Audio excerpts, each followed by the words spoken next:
Welcome to the Amish Rebel podcast. We often see the Amish as a peaceful people, living by simple rules. But for them, basic things like where human waste goes can spark huge fights. These aren't just silly arguments. They come from a way of life that shaped everything, even why some families kept a barrel of sand right by their front door. It's a forgotten system, tied to their most sacred beliefs. It all boils down to one powerful question: why? You see, for the Amish, that sand barrel wasn't just about fire safety. It was a symbol of a choice. When your home is heated by a potbelly stove and lit by oil lanterns, fire isn't just a tool, it's a constant risk. Without all the modern safety gadgets we take for granted, you have to be prepared. A simple bucket of sand was their 911. It was about relying on themselves and their community, not an outside system. And that same thinking explains the outhouses and the 5-gallon pails. It seems strange to us, but it's a deliberate step away from the world's way of doing things. Why get tied into public sewer systems and water bills when a simpler, more self-sufficient path exists? Every one of these traditions, from the sand at the door to the toilet out back,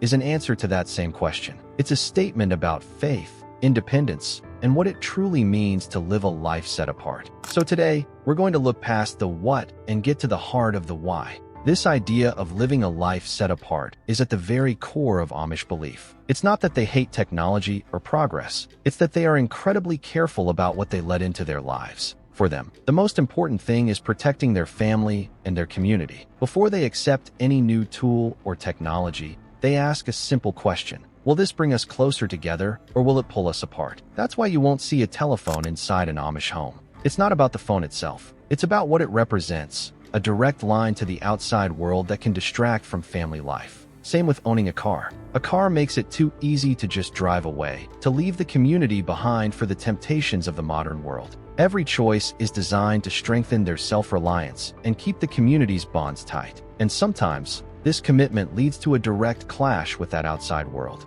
Take the story of the Delagrange family in Lenawee County, Michigan. The family's leader, Henry Delagrange, was a bishop in the Old Order Amish community. He made a promise to avoid what he called the lush of the world, and to him, that included not just phones and electricity, but modern septic systems, too. So, the family stuck with tradition. They used simple, hand-built outhouses. For their waste, they used 5-gallon pails. Then, they would mix that waste with animal manure, treat it with lime, and spread it on their pastures as fertilizer. It was a completely self-contained system. But the county health department saw it differently. They ordered the family to install a modern septic system. The family refused. Henry's son, Melvin, put it very plainly to the officials. He said, "It's not the cost that we don't live that way. It's our religion."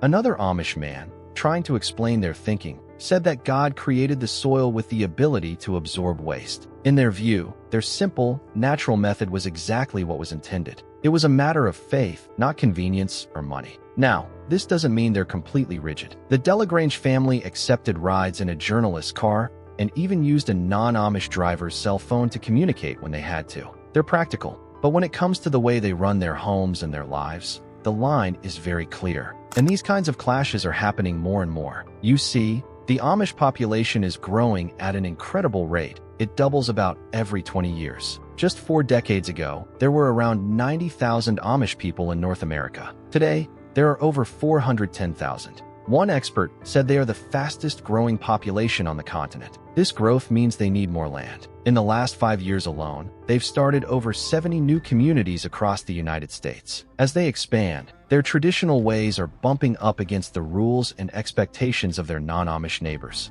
Suddenly, you have a conflict between modern public health concerns and a deeply held religious belief in living a life apart. And for the Amish, that belief is worth fighting for. This fight for their way of life doesn't always happen in a courtroom or in front of news cameras. More often, it's a quiet, daily choice. A choice made inside the home, visible in the simple objects they use every day. And one of the most powerful examples of this is something that used to sit by the door of nearly every Amish home: the humble sand barrel. Now, you might look at a barrel of sand and think, okay, that's for putting out fires. And you'd be right. But for the Amish, it's so much more than that. It's a statement. Think about the alternative, a modern fire extinguisher. Where does that come from? It comes from a factory. You buy it at a store. It's filled with complex chemicals you don't understand, and it has an expiration date. When you use it, you're relying on a whole system from the outside world. A system of manufacturing, regulations, and commerce. The sand barrel is the exact opposite. It's the definition of self-reliance. Sand is from the earth. It's simple, it's available, and it's free. Anyone can get it. There's no expiration date. It doesn't rely on any outside technology or company. It reflects the very same belief we saw with the outhouse. This deep faith that God has provided what you need right in the world around you. Just as the soil can handle waste, the earth itself can be used to protect the home. It's also about community. In an Amish community, a fire is everyone's problem. If a barn or a house catches fire, the entire community shows up to help. And a sand barrel is a tool that every single person, from a young child to an elderly neighbor, understands instantly. There are no instructions to read, no pin to pull or nozzle to aim. You just grab a bucket or a shovel and you throw sand on the flames. It's a beautifully simple, effective solution that everyone can be a part of. It's a system built on common knowledge and mutual trust, not a complicated piece of technology. And we know fires are a very real danger. With wood-burning stoves for heat and gas lanterns for light, the risk is always there. The sand barrel isn't a perfect solution, but it is their solution. It's a conscious choice to use a God-given resource to solve a problem, rather than buying a product from the outside world. So that barrel of sand by the door isn't just about fire safety. It's a daily, silent declaration. It says, we depend on God, on the earth, and on each other. We will solve our own problems, with our own hands. It's a perfect symbol of Amish independence, sitting right where the home meets the outside world. But that barrel of sand wasn't just a symbol. It had to be practical, day in and day out. It had to earn its place by the door. And it did, in ways most of us have completely forgotten.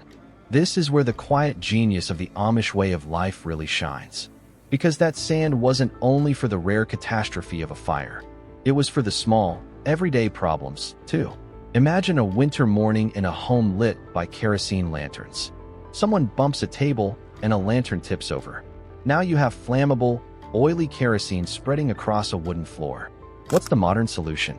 You run for paper towels, a bottle of chemical cleaner, all things you bought from a store. The Amish solution was just a few steps away. You'd grab a scoop from the sand barrel and spread it over the spill. The sand immediately soaks up the kerosene, containing the mess and the danger. It makes the floors safe to walk on again. Then, you just sweep it all up. Problem solved. With dirt.